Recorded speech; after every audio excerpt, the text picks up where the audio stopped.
People को केवल एक बार ही जल चढ़ाने से क्या फल मिलता है। आज की इस अत्यंत महान कथा के माध्यम से हम आपको बताते हैं कि पीपल को जल चढ़ाना कितना महत्वपूर्ण है। दोस्तों, एक बार देवर्षि नारद नारायण नारायण का जाप करते हुए वैकुंठ लोक में पधारते हैं। वैकुंठ में भगवान विष्णु अत्यंत शोभनीय सुवर्ण तथा रत्नों से जड़ित सिंहासन पर बैठे हुए होते हैं। वैकुंठ के द्वार सुवर्ण से बने हुए होते हैं। देवर्षि नारद वैकुंठ के द्वारों को पार करते हुए जिस स्थान पर भगवान विष्णु बैठे हुए होते हैं वहां पर पहुंच जाते हैं और भगवान विष्णु को प्रणाम करते हैं। देवर्षि नारद को देखकर भगवान विष्णु कहने लगते हैं, हे देवर्षि, आइए, वैकुंठ में आपका स्वागत है। देवर्षि नारद प्रसन्नता से भगवान विष्णु को बारंबार प्रणाम करते हुए कहते हैं, हे सृष्टि के पालक, संसार का संचालन करने वाले जनार्दन, समस्त भूतों में आप ही का वास है। तीनों लोकों में आपकी ही माया फैली हुई है। आपके चरणों में कोटि कोटि नमन। भगवान विष्णु मुस्कुराते हुए कहते हैं, हे देवर्षि, आज आप दुविधा में दिखाई पड़ रहे हैं। अवश्य ही आपके मन में कोई शंका उत्पन्न हो रही है। अवश्य ही आप आज कोई समाचार लेकर आए हैं। देवर्षि कहते हैं, हे प्रभु, आप तो सर्वज्ञाता हैं। तीनों लोकों में निवास करने वाले सभी प्राणियों के अंदर आप ही का वास है। आपसे कुछ भी छिपा हुआ नहीं है। प्रभु, मैं आज वैकुंठ किस कारण से आया हूं, ये भी आप भली भांति जानते हैं और ये भी जानते हैं कि मैं किस कारण से चिंतित हूं। भगवान विष्णु कहते हैं, हे देवर्षि, मैं जानता हूं कि आप चिंता में क्यों हैं और आपकी इस अवस्था को मैं समझता हूं। आज आप जिस शंका को दूर करने के लिए आए हैं वह समस्त मानव जाति के कल्याण के लिए ही है, इसलिए आप निसंकोच होकर पूछिए। फिर देवर्षि नारद कहने लगते हैं, हे प्रभु, मैंने आज कुछ मनुष्यों को पीपल का वृक्ष तोड़ते हुए देखा है। वह वृक्ष बहुत पीड़ा में था और मनुष्य बिना सोचे समझे ही पीपल के वृक्ष को तोड़ रहे थे। हे प्रभु, पीपल में तो आप ही का वास है। आप ही ने कहा है कि वृक्षों में आप अश्वत्थ हैं, तो फिर मनुष्य ऐसा पाप क्यों करते हैं? मैं ये भी जानना चाहता हूं कि पीपल के वृक्ष को जल देने से मनुष्य को कौन सा फल मिलता है। पीपल को जल कब देना चाहिए? किस दिन इसकी पूजा करनी चाहिए? भगवान विष्णु कहते हैं, हे देवर्षि, आप सत्य ही कहते हैं। वृक्षों में मैं पीपल हूं। पीपल के वृक्ष में मेरा ही वास है। पीपल के महत्व को बताने से पूर्व मैं आपको एक प्राचीन कथा सुनाता हूं। इस कथा के माध्यम से आपको आपके सभी प्रश्नों के उत्तर मिल जाएंगे। जो भी मनुष्य इस कथा को एक बार सुन लेता है उसके सारे पाप नष्ट हो जाते हैं। जो इसे बार बार सुनता है उसके सभी दुख दूर होते हैं और उसे धन धान्य की प्राप्ति होती है। पीपल के महात्म्य की इस कथा का प्रचार जो करता है उसे विष्णु लोक की प्राप्ति होती है। देवर्षि कहते हैं, हे प्रभु, इस कथा को सुनने की मेरी तीव्र इच्छा हो रही है। आप जल्दी से इस महान कथा को मुझे सुनाइए। मैं इसे ध्यान से पूरा सुनता हूं और इसका तीनों लोकों में प्रचार करता हूं। श्री हरि कहते हैं, हे देवर्षि, प्राचीन काल में एक अत्यंत शोभायमान नगरी थी जिसका नाम नंदीग्राम था। उस नगरी में पुष्कर नाम के एक श्रेष्ठ ब्राह्मण रहा करते थे। वे सदैव ही धर्म के अनुष्ठान में लगे रहने वाले सभी पशु पक्षियों की सेवा करने वाले थे। उनके आश्रम में एक प्राचीन पीपल का वृक्ष था जिसकी वह ब्राह्मण नित्य पूजा किया करता था। नित्य उस पीपल के वृक्ष को जल दिया करता था। वह एकादशी का व्रत करके पीपल को जल देकर उसकी प्रदक्षिणा करता था। बाहर जाते समय वह रोज पीपल को नमस्कार किया करता था। इस प्रकार से उस ब्राह्मण ने उस पीपल के वृक्ष की पूजा करके बहुत सारा पुण्य अर्जित कर लिया था। फिर एक दिन एक भयानक राक्षस भोजन की तलाश में उस पुष्कर ब्राह्मण के आश्रम पर आता है और इधर उधर देखने लगता है। तभी वह ब्राह्मण कुटिया से बाहर आकर देखता है तो एक भीमकाय राक्षस वहां पर खड़ा हुआ है। जैसे ही वह राक्षस उस ब्राह्मण को देखता है तो कहने लगता है, अरे वाह, आज तो बहुत ही सुंदर ताजा मांस खाने को मिलेगा। ये ब्राह्मण तो बहुत ही जवान, सुंदर और गुणवान दिखाई पड़ रहा है। अभी मैं इसी को चबा डालता हूं। उस राक्षस को देखकर वह ब्राह्मण बिल्कुल भी भयभीत नहीं होता है और उस राक्षस से कहने लगता है, हे राक्षस, इस गरीब की कुटिया में तुम्हारा स्वागत है। तुम बहुत भूखे दिखाई दे रहे हो। कहो, तुम्हें भोजन में क्या दूं? ब्राह्मण के इस प्रकार के वचन सुनकर वह राक्षस आश्चर्य में पड़ जाता है और सोचने लगता है, बड़े आश्चर्य की बात है, ये ब्राह्मण मुझसे जरा सा भी भयभीत नहीं है। ये अवश्य कोई बड़ा तपस्वी दिखाई पड़ रहा है। तब वह राक्षस कहने लगता है, हे महात्मा, आप कौन हैं और इस वन में क्यों रह रहे हैं? आपको मुझे देखकर बिल्कुल भी डर नहीं लगा। तब वह ब्राह्मण कहते हैं, हे राक्षस, मैं भगवान विष्णु का भक्त हूं। मुझे इस संसार में किसी भी चीज का कोई भय नहीं है। इसीलिए तुम बताओ, तुम्हें क्या चाहिए?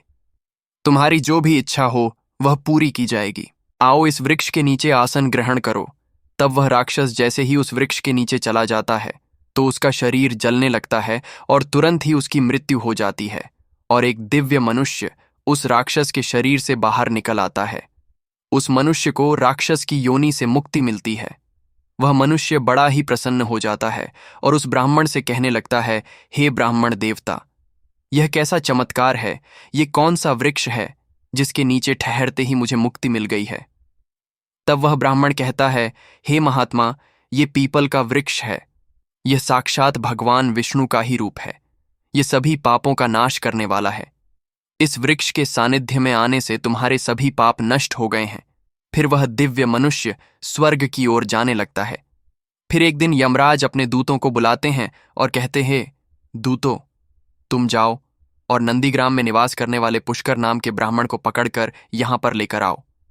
यमराज का आदेश पाकर वे दूत यमलोक से धरती पर आते हैं और उस ब्राह्मण को जीवित ही पकड़कर यमलोक ले जाने लगते हैं। रास्ते में महात्मा पुष्कर उन दूतों से कहने लगते हैं, हे दूतों, तुम ये क्या कर रहे हो? मेरी तो मृत्यु भी नहीं हुई है और तुम मुझे पकड़कर यमलोक लेकर क्यों जा रहे हो? फिर वे यमदूत कहने लगते हैं, अरे ब्राह्मण, तू चुपचाप हमारे साथ चल। खुद यमराज ने हमें तुझे उठाकर लाने का आदेश दिया है। पता नहीं तूने ऐसा कौन सा भयंकर अपराध किया है। हम भी जानना चाहते हैं कि तूने कौन सा पाप किया है। फिर वह ब्राह्मण शांत रहकर उन यमदूतों के साथ यमलोक जाने लगता है। यम के दूतों को भी बड़ा आश्चर्य होता है। यह ब्राह्मण न तो विलाप कर रहा है और न ही दुखी हो रहा है। हम जिन भी प्राणियों को उठाकर लाते हैं वे तो जोर जोर से विलाप करते हैं। फिर वे यम के दूत उस ब्राह्मण को लेकर यमराज के सामने उपस्थित हो जाते हैं। जैसे ही यमराज उस ब्राह्मण को देखते हैं तो वे भयभीत हो जाते हैं और उन दूतों से कहने लगते हैं, अरे दूतों, तुमने ये क्या किया? तुम किसे उठाकर लाए हो? मैंने तुम्हें दूसरे पुष्कर नाम के व्यक्ति को लाने के लिए कहा था, जिसकी मृत्यु हो चुकी है। तुम लोगों ने बड़ी भूल की है जो इन महात्मा को उठाकर यमलोक लेकर आ गए। इनका स्थान यहां पर नहीं है। भगवान विष्णु की भक्ति करने वाले, नित्य पीपल की पूजा करने वाले इन महात्मा को उनकी इच्छा के बिना यहां पर उठाकर लाना घोर पाप है। तब वे यम के दूत कहते हैं, हे धर्मराज, हमें क्षमा करें, हमसे बड़ी भूल हुई है। फिर वे यम के दूत उस ब्राह्मण से क्षमा मांगते हैं और वह ब्राह्मण भी उन्हें क्षमा कर देते हैं। यमराज उस ब्राह्मण से कहते हैं, हे ब्राह्मण देवता, आपकी पत्नी तथा पुत्र आदि बहुत दुखी और व्याकुल होकर रो रहे हैं। कृपया आप वापस अपने घर चले जाइए। अपने दूतों की भूल के लिए मैं आपसे क्षमा मांगता हूं। कृपया आप अपने घर को लौट जाइए। फिर वह ब्राह्मण कहता है, हे धर्मराज, आपको प्रणाम है।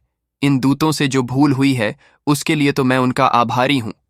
उनकी भूल के कारण मुझे जीवित रहते हुए आपके दर्शन करने का सौभाग्य प्राप्त हुआ है। ऐसा सौभाग्य बार बार किसे मिलता है? हे धर्मराज, मेरी आपसे एक विनती है। मैं संपूर्ण नरकों का दर्शन करना चाहता हूं जहां पर पापी मनुष्यों को कष्ट भोगने पड़ते हैं। ब्राह्मण की बात सुनकर यमराज प्रसन्न हो जाते हैं और कहते हैं, हे ब्राह्मण देवता, ठीक है, अगर आपकी यही इच्छा है तो मैं आपकी इच्छा को अवश्य पूर्ण करता हूं। फिर यमराज उस ब्राह्मण को समस्त नरकों का दर्शन कराने के लिए ले जाते हैं। उस पुष्कर ब्राह्मण ने देखा कि पापी जीव नरक में पड़कर कष्ट भोग रहे हैं।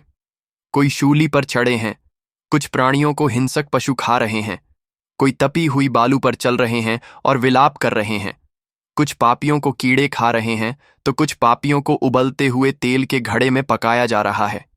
कुछ पापियों को यम के भयंकर दूत पीड़ा दे रहे हैं, अस्त्रों से उन पर प्रहार कर रहे हैं।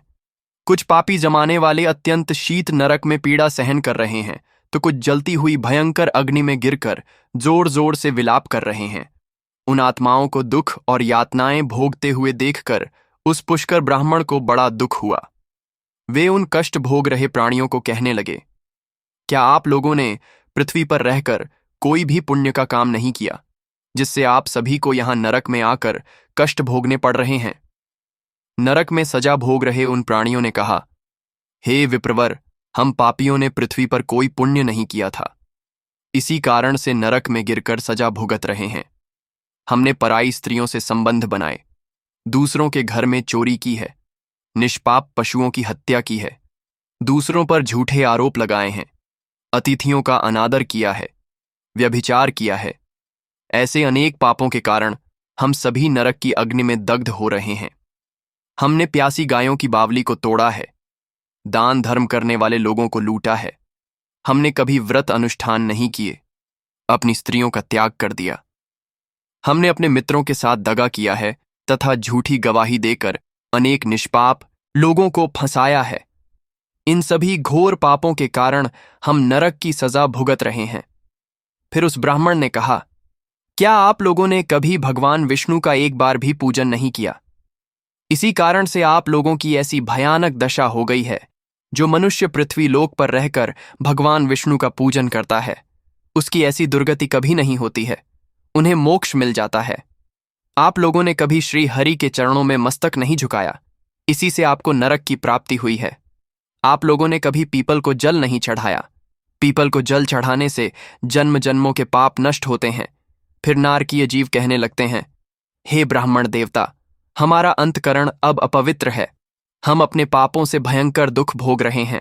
नरक की अग्नि से हमारा शरीर जल रहा था, किंतु जो हवा आपके शरीर को छूकर हमारी ओर बह रही है, वह हवा हमें आनंद प्रदान कर रही है। हमारे कष्ट कम हो गए हैं, नरक की अग्नि से हमें कष्ट नहीं हो रहा है। हे धर्मात्मा, कृपया आप कुछ देर तक यहां पर ठहरिए, जिससे हम लोगों को कुछ क्षणों के लिए सुख मिल सके। हम अनेक वर्षों से निरंतर कष्ट भोग रहे हैं, हमारा अंग अंग जल रहा था। हे ब्राह्मण देवता, आपके दर्शन करने से ही हमें संतोष हो रहा है, कृपया आप हम पापियों पर थोड़ी दया कीजिए।